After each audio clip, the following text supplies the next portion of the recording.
Since 2022, a total of 17 Jehovah's Witnesses in Pennsylvania have been criminally charged.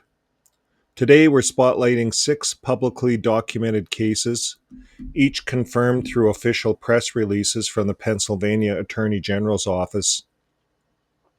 And we'll examine what these convictions mean, not just for the individuals involved, but for the entire Watchtower organization. Then we'll go back to where it all started, Charles Taze Russell, and show you why this reckoning is long overdue. Case number 1, Norman Aviles-Garriga, former elder, Lancaster County. Verdict June 6, 2024. Convicted of 12 charges, aggravated indecent assault, endangering the welfare of children. Sentenced 11.5 to 23 years in prison. And the victims reported abuse to the elders. They were labeled demons, the victims, and their baptisms were delayed, and elders handled it internally. No police report filed. So the next case is Luis Manuel Ayala-Velasquez, if I said that right. Well, he's a baptized brother from Berks County, sentenced July 3rd, 2024, pleaded guilty to multiple felonies, including rape of an unconscious person. And he's sentenced to 14 to 46 years. One victim told elders no action was taken externally, no police contact until much later. So again, the victims told the elders and no action was taken externally. Just like the one before, no police report filed.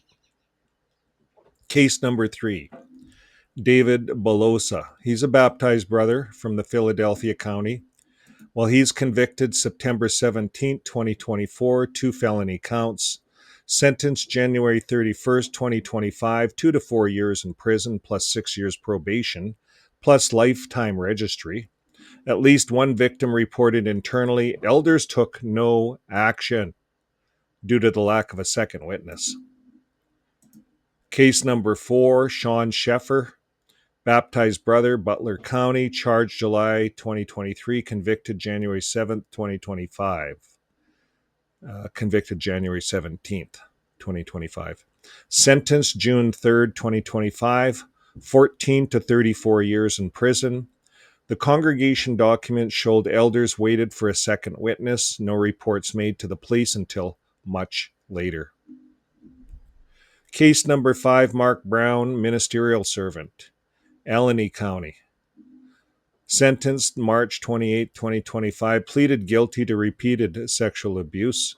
Sentenced 12 to 30 years in prison. No mention of elders' response, but patterns match standard internal delay. And case number 6, Timothy Willowchell. This is the latest one. Baptized brother, Westmoreland County.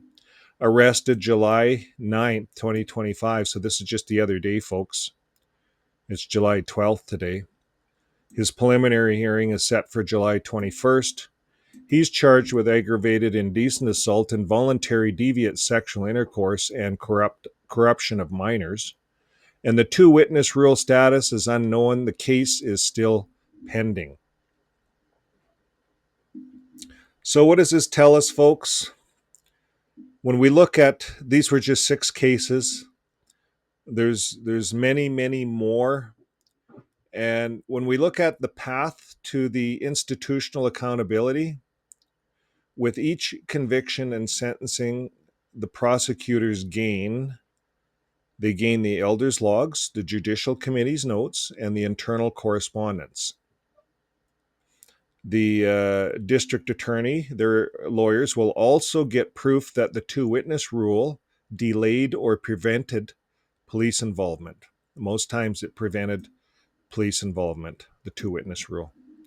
And the testimony that elders replaced mandatory reporting with secretive congregation processes, that'll all come out. Each case strengthens a broader pattern, one that could eventually support charges of institutional negligence or even civil racketeering. And they all trace back to Pennsylvania, the birthplace of the Watchtower. So what's next for the district attorney? Well, here's where the story grows even darker, folks. Because behind every elder who failed to report abuse, behind every letter marked confidential, behind every disfellowship survivor who dared speak out, stands a man named Philip Brumley. Brumley has served for decades as Watchtower's general counsel, its top lawyer and legal tactician. But in 2024, a U.S. federal court sanctioned Brumley in the Montana case, Rowland and Kakert versus Watchtower, for repeatedly misleading the court. The judge ruled that Brumley had vexatiously multiplied proceedings, a legal phrase meaning deliberate obstruction and deception. He was fined personally under 28 U.S. Code 1927. He was fined $154,000 and some dollars. So I might ask this to you guys as the audience. Where in the Bible, you might ask, does it tell a Christian lawyer to lie to protect an institution? Where does it say this? Well, the answer is nowhere. Jesus said, "Let your yes mean yes and your no mean no." Matthew 5 and 30, verse 37. And Paul wrote, "We do not twist God's word, but commend ourselves to every human conscience." 2 Corinthians 4 and 2. You see, the governing body, Brumley, they've been twisting God's word to get away with lying. They've been calling it theocratic warfare to justify it. But the Watchtower twisted scriptures into a legal strategy, and Brumley became the face of that strategy. And as Pennsylvania prosecutors continue to gather evidence, they're seeing more than isolated crimes. They're seeing a system built to protect the brand, not the child. And Brumley, he sold his soul to that system while the flock suffered. So let's say it plainly. Brumley's legacy isn't spiritual. It's procedural corruption. It's the use of Caesar's courts to silence victims, crush dissent, and outmaneuver accountability. And here's the kicker. He didn't act alone. He was following Watchtower's blueprint, a legal and doctrinal strategy now being exposed piece by piece in Pennsylvania.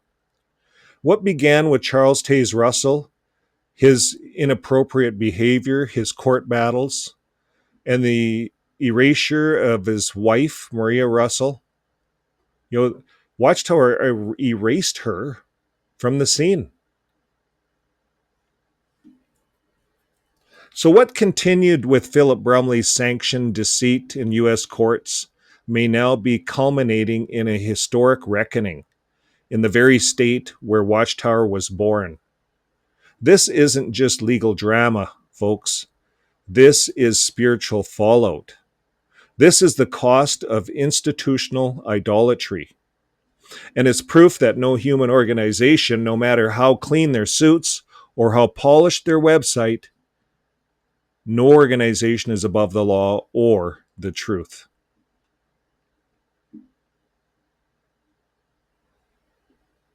Jehovah's Witnesses love to talk about their spiritual roots in their videos and literature. Charles Taze Russell is portrayed as a humble Bible student chosen by God to restore pure worship. But let's tell the rest of the story. In 1884, Russell founded the Watchtower Bible and Tract Society, right here in Pennsylvania. But that same year, a 25-year-old woman named Rose Ball moved into his home. She wasn't just a house guest. She became Russell's personal secretary, a Bethel worker, and according to court records, something more. Charles Taze Russell was 32 years old when Rose moved in. He was already married to Maria Russell, his legal and spiritual partner in running the early Watchtower movement. Maria Russell even helped write half of Russell's books. But in sworn court testimony, Maria said she repeatedly found her husband alone in Rose's bedroom, behind closed doors. She alleged that Russell told Rose to call him my little wife, a twisted reversal of his actual marriage. And Maria even testified that Russell described himself as a jellyfish, saying he had no backbone and floated from woman to woman, depending on who responded to him. Let that sink in. This is the man whose grave is marked with a pyramid, who is revered to this day in JW lore as a faithful and discreet slave. Maria Russell finally had enough. She filed for legal separation in 1897, citing his improper conduct in relation to other women. And Russell tried to silence her, but the case became public. And when he refused to support her financially, the court ruled against him and ordered him to pay alimony. And just like that, Maria disappeared from the narrative. The Watchtower quietly erased her. She was scrubbed from the biographies, omitted from publications, and forgotten by design. Rose Ball, she eventually married a Bethel brother, Edwin Hennings, and was sent to Australia, far from the Bethel, far from Pennsylvania, far from Russell.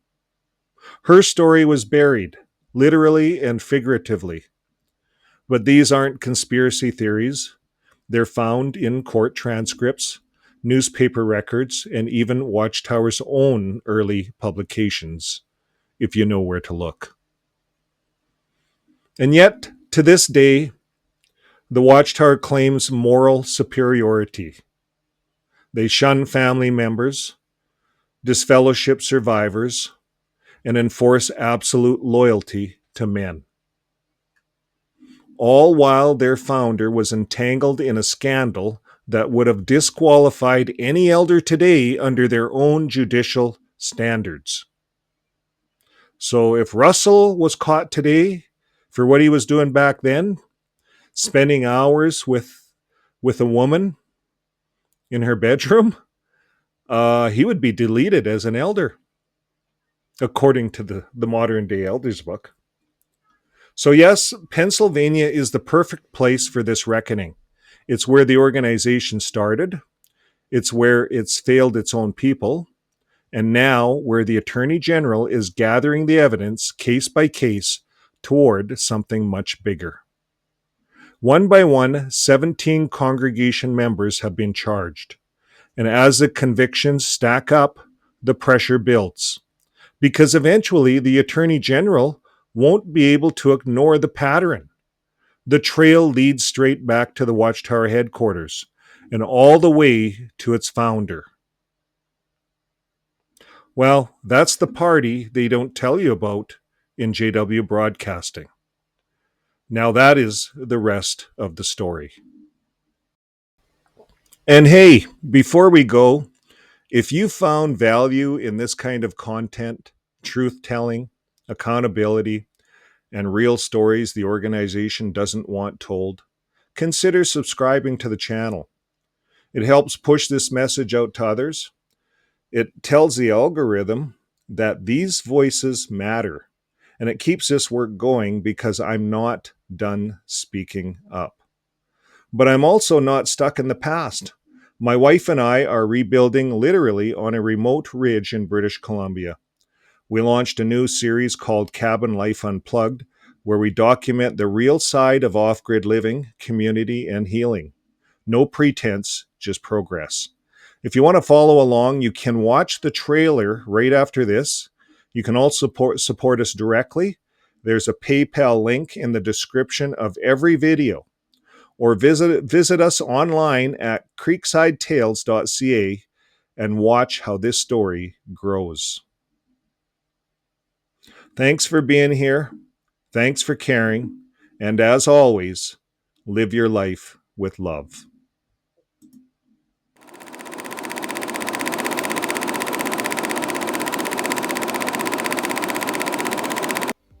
When the world changed, so did we. One step at a time, we let go of the life we knew, sold off our tools, our comforts, until all that remained was our little farm. A kind family came along, gave us a fresh start, and we began again. That summer, we moved into the shipping container to regroup and dream. We pictured a cabin in the woods, but nothing quite fit. So we picked up a 19-foot Arctic Fox camper. Then we brought it up to the ridge, and that's where we had purchased a 40-foot RV, weathered and worn. It got us through, but winter proved it couldn't hold the heat. We kept our old truck because some things are still built to last. And then the landlord offered us this, a quiet, forgotten cabin tucked in the trees, waiting for someone to care again. No power, just potential. With love, teamwork, and a bit of grit, we're building a new kind of life. And when the work is done, Lila and I go for a walk.